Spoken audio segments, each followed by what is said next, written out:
It's 2025 already, and while time continues to fly, I have indeed been having fun playing some new board games. It's the first time in 5 years I've been to a fully put on UK Games Expo and Essen in the same year.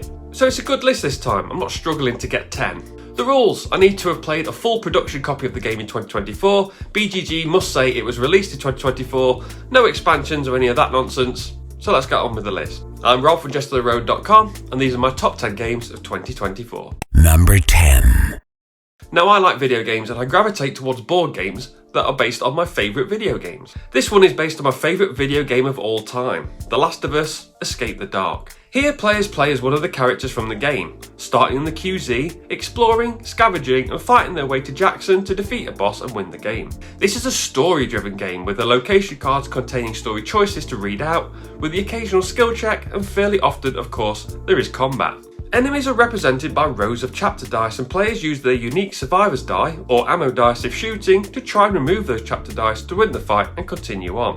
You also scavenge for weapons or resources which you could use to upgrade weapons and craft various throwable items. As it's cooperative, you are on a timer, and if one player dies you all lose, so be careful. I have the collector's edition, so I have the character minis which look cool and the clicker minis which look much better than the retail version boring threat tokens. So it's a decent solo and co-op game, but does it give you the Last of Us video game or TV show? It misses out on a lot. Sarah, Riley, Bill and Frank's relationship, Joel and Ellie's relationship. No pun intended, Volume 2. That magazine and Bill's car that's light on reading but has some interesting pictures. Yes, even this nonsense character. It has all the head of The Last of Us but none of the heart and soul. It's a shame that this great story has been boiled down to matching symbols on dice. And yes, it's better than playing like a love letter or a Munchkin or a Monopoly version of The Last of Us, but the difference between the board game and the video game is black and white. Just like the board game is. Number 9.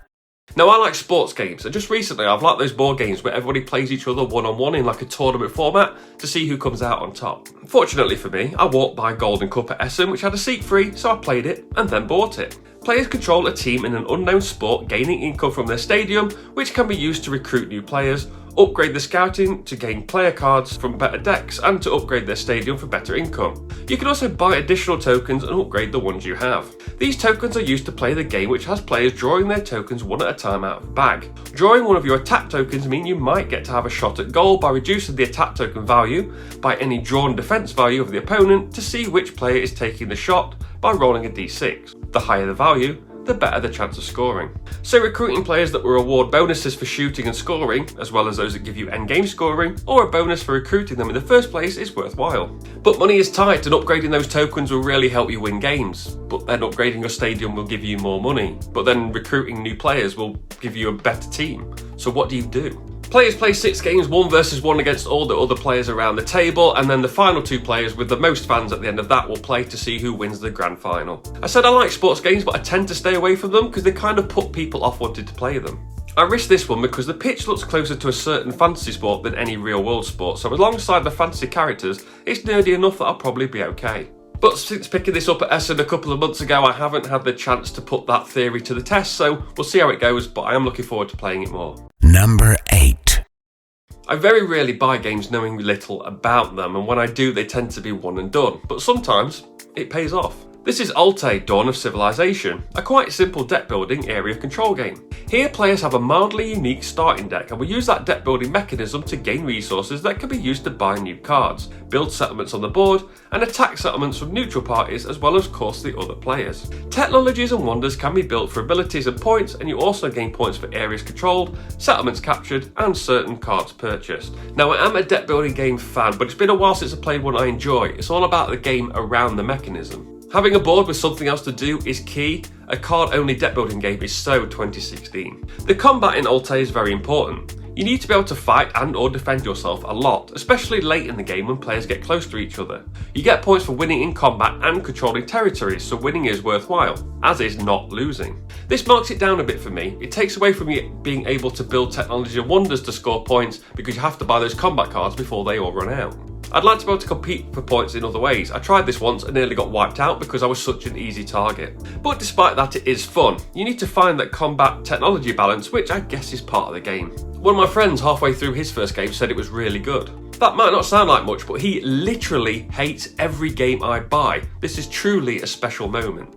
So if you like your combat deterministic and often with a bit of resource management as well, this one might be for you. Number 7. Timing is everything. The timing for this crowdfunding campaign was spot on, personally. Let's go to Japan. Funding while I was planning my first trip to Japan in 2023. Players draft cards from either Tokyo or Kyoto in order to plan their journey to Japan. These are placed on a planner running from Monday to Saturday, 3 cards per day. Once done, players run through the cards day by day, top to bottom, scoring points, collecting combos and bonuses to get the most points and win. Now this scoring stage takes twice as long as the planning stage, which seems a bit odd. It's almost like you very quickly build up this engine and then just run it once.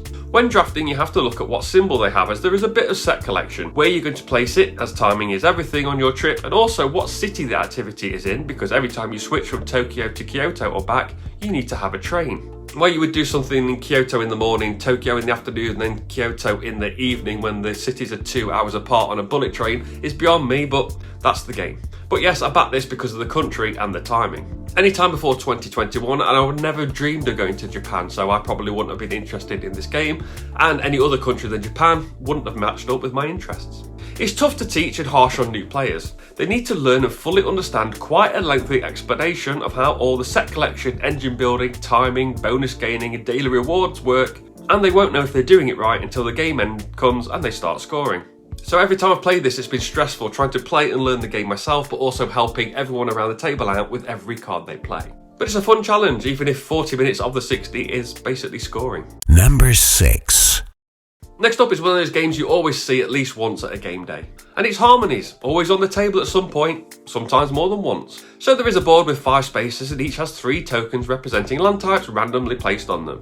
On a player's turn, they take one group of 3 tokens from that board and place them anywhere on their player board.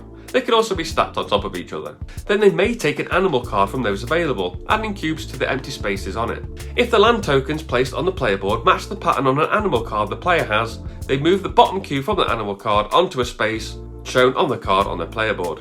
When somebody has 2 empty spaces on their player board, players take equal turns and then score. You get points for the last cube removed from each animal card you took. Green trees score if you placed on the top of brown tokens up to a stack of 3 high. Grey mountains are 1, 2 and 3 high and score if next to another mountain. Yellow fields score if in groups of 2 adjacent spaces, and towns score if at least 2 high and next to at least 3 other colour tokens. The rivers score points per space for the longest river you have. So this is one of those fun games where you have a number of tokens, you have to place them as neatly as possible to get the most out of them to score the most points. You're trying to score the individual features while arranging them in patterns while planning for future animal cards you might pick up. As the board gets tighter later on, it becomes more difficult to play optimally. I do like this one, and obviously it looks really pretty, better looking than a lot of other pattern building optimal play games. And that is one of the issues. There are lots of games in this sort of genre, but this is one of the better ones. Number 5. Number 4. Number 3. Now I've never done this before. I've played 3 very similar games, each with their own pros and cons. I just can't separate them. So let's run through them quickly. Cascadero up first. Players take turns playing an envoy onto a hex, and if they connect 2 towns, they move up the track of the colour of the newly connected town. Tracks give rewards such as points, taking another turn, or even moving up the tracks again. There are other bits like goals to achieve for connecting up different towns around the board. It's a whole thing. And the player with the most points wins. Maybe. First of all, you have to get your token to the top of the track in your player colour. Only the players that have done this can win. If no one does, then the most points wins from any player. Rebirth up next, which is also from Reiner Knizia.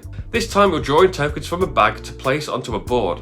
You get points for building clusters of food and energy farms, gaining the majority of settlements in cities, building around and controlling castles and completing goals. And this time the most points will definitely win. Finally for this entry is loot. Players take turns placing the Viking on the main board, either next to a longship or next to another Viking. Once placed, they gain a tile of the resource they placed them on and place that tile on their player board, and if they place it next to a building, they take one of the building's tiles off the stack and place it onto their board too. You need to surround construction sites on your board with the shown resources to score them. Longships award points for resource tiles on your board, and resources also score themselves. And again, the player with the most points will win. So there's 3 games there that all have that mechanism of playing a thing into a hex in order to build a route to do a thing. I said they all have their pros and cons, and they're all baked into their similarities. For starters, they're all quite rules-like, but very strategic, my favourite kind of game. They all look good in their own way, from the cartoony style of Loot to the Ian O'Toole drawn Cascadero. They have a table presence, and that only improves as the routes are built out. They're all satisfying to play, comboing turns with trap movements in Cascadero, comboing points with completing goals in Rebirth, and fitting in resources around buildings in Loot. Each time you either feel like you've played well or at least achieved something, which is a nice feeling. Cascadero has that thing where you might get the most points but you might not necessarily win, which is fun. The two Knizias, Cascadero and Rebirth, both have double-sided boards with slightly different rules, which is also good fun. Cascadero is the harshest for cutting off the opponent and preventing them from going where they want. In the other games, you always have an option to make a good play even if it wasn't the optimal one. So if you only get one, if your group likes heavy games, go with Cascadero. If they like light games, go with Loot. And if you're only in between, get Rebirth. I don't own any of them because I'm not too sure about long-term replayability, but if they're put in front of me, I will happily play them, for now. Number 2. Do you ever play a game then spend days afterwards thinking about it? I did that with Huang, even though I'd already played and not liked the game it re-implements. Players take turns taking two actions. They are to place, move or withdraw one of their various coloured leaders to or from the board. They can place a tile next to a leader or another tile to expand the state and score points for the colour tile if placed into the state with your leader of the same colour. If a leader is placed into a state with an opponent's leader of the same colour, we have a revolt, which is a whole thing with discarding tiles, and the winner gains a point in the leader's colour and the losing leader is withdrawn from the board. And this is because you can only ever have one leader of a colour per state. And so if a tile connects two states together, which means two leaders are now in that state, we have a war. This is similar to a revolt, but all players with a leader in the warring states get to do the discard tile thing to find a winner. The losing leaders are withdrawn and the winners gain a point in each warring leader's colours. Apart from gaining points through revolts, wars and a few other ways, you can score by controlling pagodas that build up as the game goes on. You add up your points in the four colours, and in true Knizia fashion, yes, as the third Knizia on this list, your lowest score in those four colour points will be your score, and whoever's got the most of the lowest wins. Turns are very quick, especially if there isn't a war or a revolt, and because you're constantly scoring points, you always feel like you're doing something even if you're not winning. But it is a bit mean with players taking things from you all the time, and wars are a bit frustrating because you never know what the other players are able to do or are willing to do to help you win. It re-implements Tigris and Euphrates and Yellow and Yangtze, and the players I know who have played all three say this is more streamlined and will be their choice going forward. And I really enjoyed this, even though it wasn't my style of game. And now, number 1. In my number 1 of the year, I played with two very funny guys with Island, which could have skewed this game's rating for me up a few points. But Tower Up has good fun mechanisms and deserves its space in this spot. There are only two things you can do on a turn, which keeps it easy.